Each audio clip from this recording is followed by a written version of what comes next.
Hello. Good afternoon, people. Oh, I like this one. We're answering numbers 4. Have you heard of M23 allegedly seizing Bunagana town in Congo? Now, so that's basically Rwanda they're saying is invading somewhere else. And they took over another country. I mean another town. Now, the Bangana town. Now, these people is basically rebels. Now, rebels again are people that stand for the people against the governments and corporate bastards. That's what rebels are. And from what I'm hearing, from what the news reporter even is saying, that's what they're sounding like they're doing. Because what they're saying is they're going to be there as long as, yeah, we want to hear peace talks. We want to hear that you can do better than just be killing people, than just be doing the foolishness that's not moving our country forward as a whole. Yeah, that's what they're doing. Is that wrong? No. But the way the news puts it out there, it is. Now, number 5, have you heard of number 6, did you know that the court has refused to halt the UK deportation plan for migrants? Now, this is the thing. He answered, he said it perfectly by the law. He's not wrong. This is also the problem with protest, though. Protest takes those numbers and puts them all down into just one thing that is not signed. Now you just got the cause. So now you just got the cause, just the one thing that is reaching now in front of the judge or whoever, and that's what they got to base it on. Difference is with the petition, you got the same cause, but now it's attached to a whole bunch of names that they can't just decide over. Then comes down to majority rules. Now it's not like he himself can just decide over that. No, the people speak. But let's hear how he says it, how he addresses it. To stop the government's fast flight of asylum seekers to Rwanda as protests mounted against the policy. 3 judges at the Court of Appeal in London rejected a challenge to a High Court ruling last Friday that the deportations could go ahead. We return to the fundamental point in this case, which turns on how the judge dealt with the balance of convenience. In our judgment, he conducted that balancing exercise properly.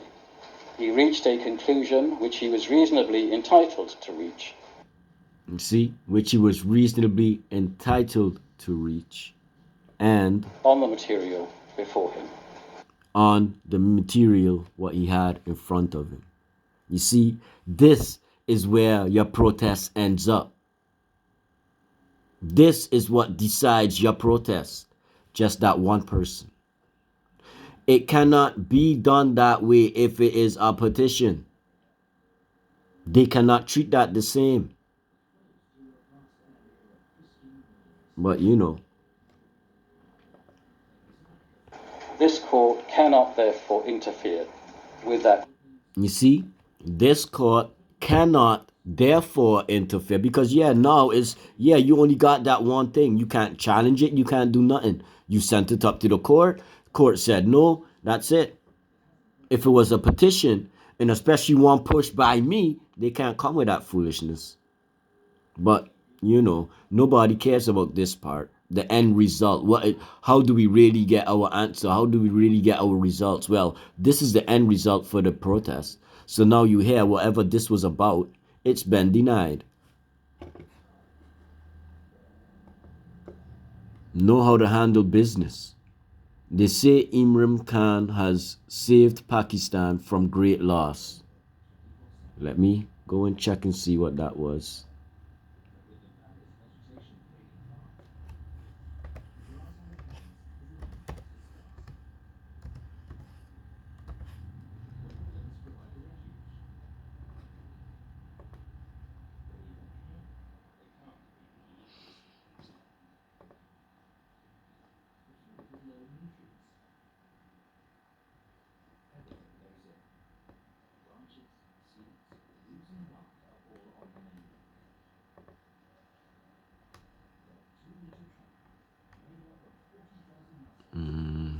Let me see what I'm looking for. Imran Khan.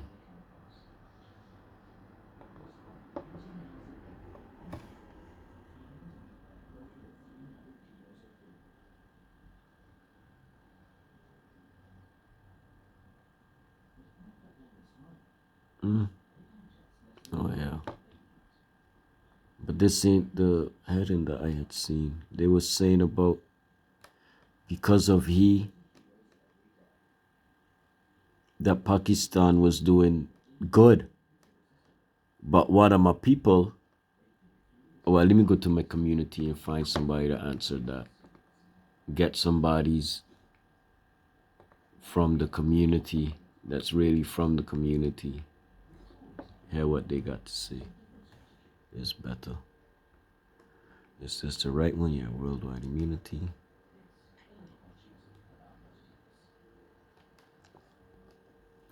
Protesters demanding M3.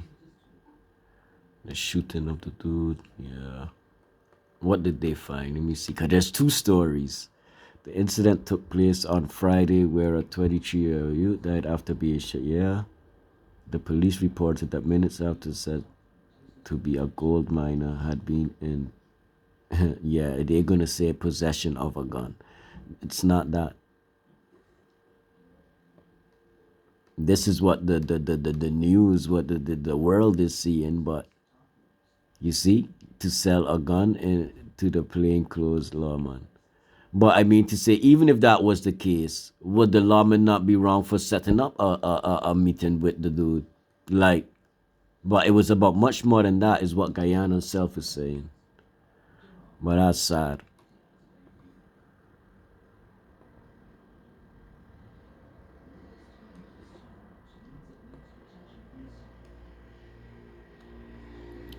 Dude, yeah, you see, this is still a way how you keep, people's memories and everything like that alive.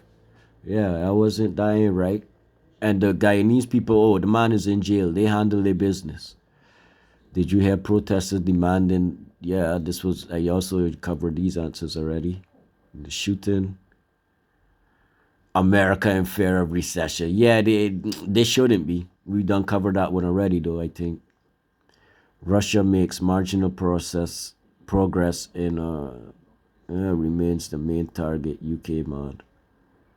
Nobody. I had seen somebody that had answered the other one already, man.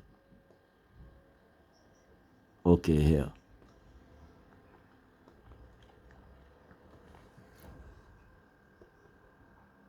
Prime Minister Imran dissolved Pakistan's National Assembly to avoid a no confidence vote. The move has severe consequences for the country's democracy. Pakistani Prime Minister Imran Khan's government has been floundering, but the speed at which it unraveled in the face of the opposition's no confidence move on Sunday surprised even the most seasoned analysts. Not only have coalition partners of Khan's party, the Pakistan Tehreek-e-Insaf, joined the opposition camp, but Khan's own party has imploded. Yeah, you see, this is why you need to know who's around you, especially when you really, really pushing for the people. You gotta know who's around you. This is why look, I know where I'm going. I know who I want. I know the type of people I need around me. I don't need just the talkers. I don't need the cowards. Facing the humiliation, the prime minister took an unprecedented step by dissolving the National Assembly, which is Pakistan's lower house of parliament, and calling for early elections. Yeah, because he see how things is playing out. He see how things is going. So while he still got a bit of power, he trying to, do something. Just minutes before the vote, the Speaker of the National Assembly abruptly rejected the opposition's no confidence motion as illegal on the basis of what he described as a foreign conspiracy. You see, he on top of the game. Preventing the vote, and it's not only that, it's their money. They got the influence. He right. Preventing the vote that would decide whether Khan remain. Yeah, because who's the one that has to lose? It's not the people. The people only have to win. So who stands to lose then if the country wins?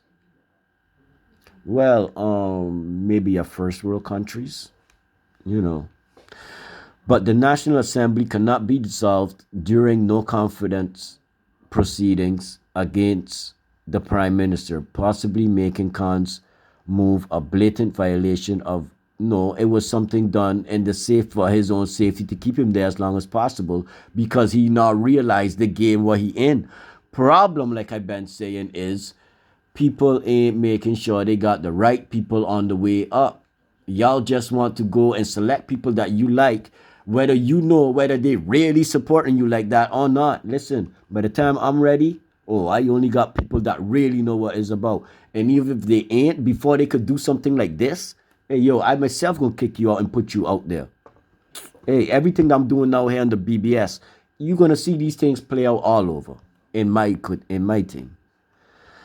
With many of Khan's allies joining the opposition, the prime minister, yeah, because they bought out, they getting better money. That's why the prime minister lost the confidence. This is why you need people that's not only about the money.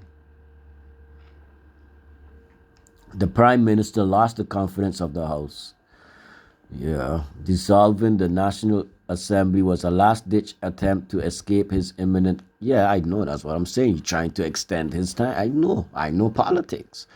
But the move has inevitably plunged the country into a constitutional crisis. On Sunday, the Supreme Court took suo motu notice of the matter and is undergoing hearing at the time of writing. While awaiting the court ruling, Pakistan remains in political. Yeah, I'm seeing that's what they want, you know. And yeah, the people is taking way too freaking long. But yeah, I got my person for the petitions. So you know, just now we starting that up. But people, it's like nice post, dude.